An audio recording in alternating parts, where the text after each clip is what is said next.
Good morning. I got good news this week that Kathy and Rob, who are up in North Palm, they're finally through that horrible infection. So thank you for your prayers. And today I'd like to lift up all of those who are dealing with the loss of a loved one and those who are struggling with health issues or health issues of someone you love.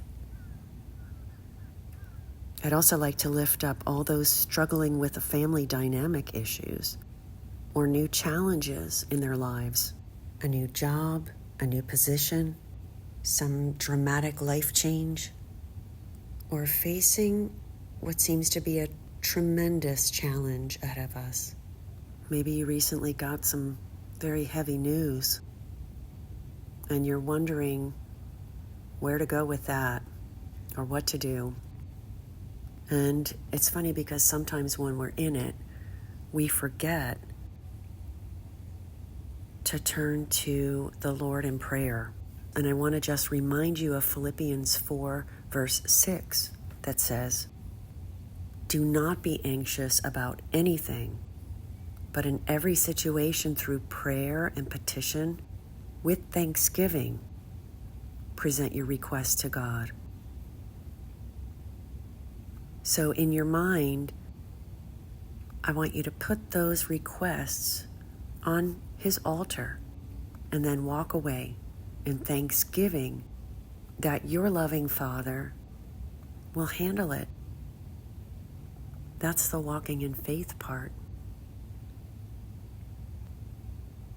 Today's first reading comes from 1 Samuel 8, 4 through 7 and 10 through 22.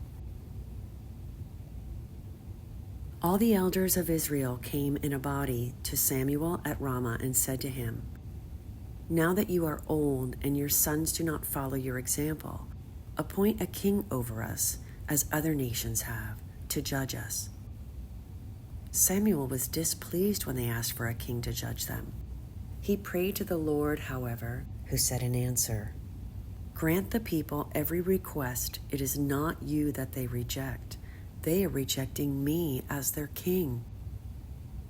Samuel delivered the message of the Lord in full to those who were asking him for a king. He told them, "The rights of the king who will rule you will be as follows. He will take your sons and assign them to his chariots and horses, and they will run before his chariot. He will also appoint from among them his commanders of groups of 1,000 and of 100 soldiers. He will set them to do his plowing and his harvesting, and to make his implements of war and the equipment of his chariots. He will use your daughters as ointment makers, as cooks and bakers. He will take the best of your fields, vineyards, and olive groves, and give them to his officials. He will tithe your crops and your vineyards and give the revenue to his eunuchs and his slaves. He will take your male and female servants, as well as your best oxen and your asses, and use them to do his work. He will tithe your flocks, and you yourselves will become his slaves. When this takes place, you will complain against the king whom you have chosen. But on that day, the Lord will not answer you." The people, however, refused to listen to Samuel's warning and said, "Not so. There must be a king over us. We too must be like the other nations, with a king to rule us and to lead us in warfare and fight our battles." When Samuel had listened to all the people had to say, he repeated it to the Lord, who then said to him, "Grant their request and appoint a king to rule them." And that is the word of the Lord.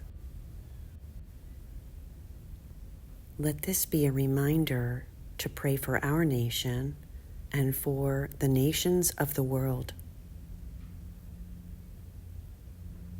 Our gospel today comes from Mark 2, verse 1 through 12. When Jesus returned to Capernaum after some days, it became known that he was at home. Many gathered together so that there was no longer room for them, not even around the door, and he preached the word to them. They came bringing to him a paralytic carried by 4 men. Unable to get near Jesus because of the crowd, they opened up the roof above him.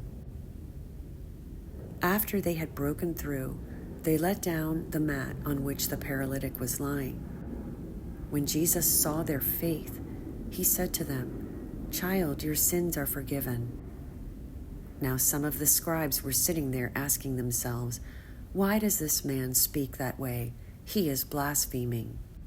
Who but God alone can forgive sins?" Jesus immediately knew in his mind what they were thinking to themselves.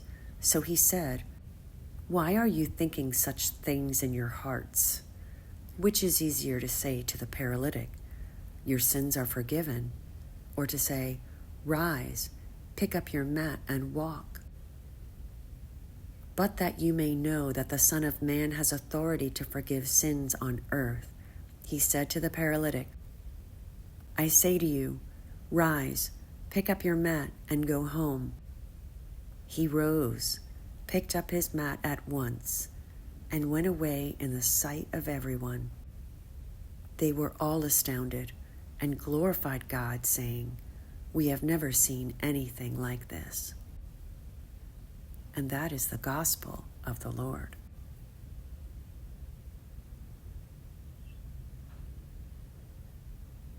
Brothers and sisters, our Bible promise comes to us today from Psalms 37, verse 23 to 24. The Lord makes firm the steps of one who delights in him. Though he may stumble, he will not fall, for the Lord upholds him with his hand. Keep your eyes on the kingdom and have a great day, everybody. Hi, Mom. Hi, Amanda.